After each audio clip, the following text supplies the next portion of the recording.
texto que eu vou ler agora é do blog Escrito dos Irmãos do século XIX. Para outros conteúdos como esse, visite os links abaixo. Naamã, o leproso, por Charles Stanley. Naamã, chefe do exército do rei da Síria, era um grande homem diante do seu senhor e de muito respeito, porque por ele o Senhor dera livramento aos sírios. E era este varão homem valoroso, porém leproso. Segundo Reis 5:1. Quanto vale, afinal, as grandezas nas coisas desse mundo? Um homem pode se tornar bem famoso, pode prosperar nos negócios, até superar quem quer que seja, ou pode escalar o mais alto pináculo de honra da grandeza política ou militar. Naamã era tudo isso, mas ele era leproso. Assim também o homem, não importa qual posição ocupe neste mundo, é um pecador. Isso estraga tudo, torna amargo todo e qualquer cálice deste mundo. A lepra era incurável. Uma vez que contaminasse alguém, tal pessoa se tornaria imunda, inchada, coberta de crostas e feridas. Uma asquerosa figura da condição do homem, perdido e arruinado ao extremo por causa do pecado. E é o que é pior no que se refere ao pecado, como também o era no caso do leproso. O homem descobre que qualquer esforço para curar a si próprio é em vão. O temido veneno se alastra. Quão repugnante é o pecado! Querido leitor, talvez há muito tempo que você espera melhorar, mas será que não ficou cada vez pior? Nenhum médico da Síria podia curar a lepra. Neste mundo não se pode encontrar um só remédio eficaz contra o pecado. Procure por todo o globo terrestre e verá que o homem não inventou a cura para o pecado. O mundo inteiro é um grande leprosário. Deus escolheu as coisas fracas deste mundo. Uma pequena serva cativa torna-se a mensageira de Deus para aquele poderoso militar sírio. Ela diz: Oxalá que o meu Senhor estivesse diante do profeta que está em Samaria. Ele o restauraria da sua lepra. E eu posso dizer a você, querido leitor, oxalá que você estivesse aos pés de Jesus. Ele o limparia de seus pecados. O rei de Israel não tinha a fé que esta pequena serva demonstrava ter. Ele pensava que os sírios buscavam um pretexto para guerrear. Ele, pensando acerca de si próprio, disse: Sou eu Deus para matar e para vivificar? Sucedeu, porém, que ouvindo Eliseu, o homem de Deus, ele mandou avisar o leproso para que viesse ter com ele. Veio, pois, Naamã, e tal qual era o homem, assim era a sua vinda. Trazia presentes, cavalos e carruagens, e ficou esperando na porta. Mas Eliseu não aceitou qualquer um dos seus presentes. A salvação de Deus não está à venda. Eliseu enviou o mensageiro dizendo: Vai e lava-te 7 vezes no Jordão, e a tua carne te tornará, e ficarás purificado.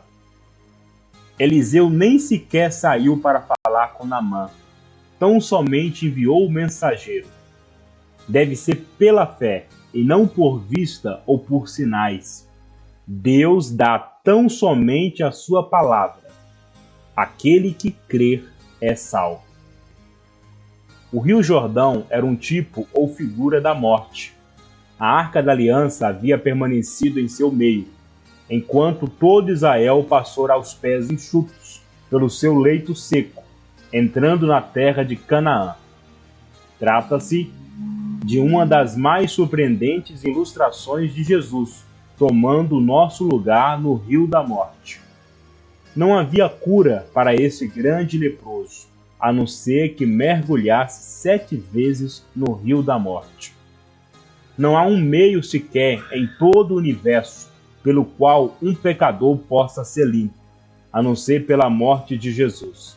Somente o seu sangue nos limpa de todo o pecado. Como era de esperar, isso fez com que o leproso ficasse profundamente indignado, o que nada mais é do que a indignação do coração humano contra o modo que Deus estabeleceu para limpar o pecado. Com toda a certeza deve ter pensado o leproso: Deus irá fazer algo grandioso para mim ou em mim para que eu seja salvo. Mas mergulhar no Jordão, sepultar-me em um rio de morte, que coisa mais desprezível. Além do mais, não são porventura Abana e Farfá, rios de Damasco, melhores do que todas as águas de Israel? Não poderia eu lavar neles e ficar purificado? E ele se foi indignado. Assim acontece ainda hoje, quando o pobre leproso pecador diz: não são as doutrinas da minha igreja muito melhores do que a salvação somente pela morte de Cristo? Minha igreja me diz para jejuar, para manter os votos de minha profissão de fé, em suma, para guardar todas as ordenanças de minha igreja. Não é muito melhor me lavar nesses rios da minha própria religião do que simplesmente crer em Deus no que se refere à morte de Cristo? Está bem, se você quer assim, então tente. Lave-se, lave-se, lave-se e se mostre alguém dos milhões que tem se lavado nos rios das religiões humanas, que esteja limpo do pecado. Mostre-me alguém que tenha certeza de seus pecados estejam perdoados em virtude de todos os seus jejuns, orações e obediências às ordenanças. Não existe um sequer que, lavando-se nos velhos rios humanos, já tenha ou possa algum dia ter a certeza de que está salvo. Os servos de Naamã lhe disseram: meu pai, se o profeta te dissera alguma grande coisa, porventura não o farias? Quanto mais dizendo ele: lava-te e ficarás purificado. Todas as nações são testemunhas do que um homem poderá fazer, se o fato de se fazer algo adiantasse, para ver-se limpo do pecado.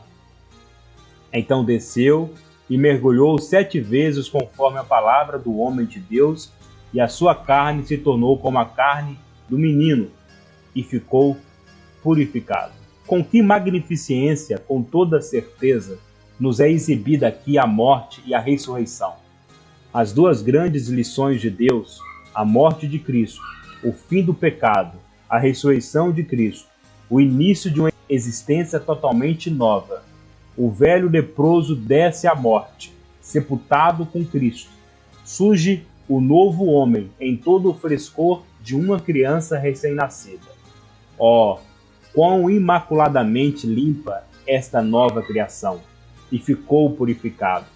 Esta é a maneira de Deus limpar, no corpo da sua carne, pela morte, para perante ele vos apresentar santos, irrepreensíveis e inculpáveis. Colossenses 1:22. Jesus desceu até a morte. Todo aquele que nele crê está morto com ele, sepultado com ele, ressuscitado com ele, perfeito nele, sem mancha ou ruga ou qualquer coisa do gênero. Romanos 6, Efésios 5. Ó, conheceu o poder da ressurreição, sendo feito conforme a sua morte, abandonar o velho e próprio eu, leproso no Jordão. O velho leproso tem que submergir. Com frequência, quando pensamos que já estamos conscientes da morte do eu na cruz, vemos que ele precisa de um pouco de submersão. Você ainda continua ocupado com o velho leproso, perdendo o seu tempo com as suas feias crostas, supuradas feridas? Livre-se do leproso, afunde-o no Jordão. Só no fundo, bem no fundo, no lugar de morte, é que existe um lugar apropriado para o eu. O único lugar para suas justiças e para suas injustiças é a sepultura de Cristo. Desvie o seu olhar do velho leproso para o Cristo ressuscitado.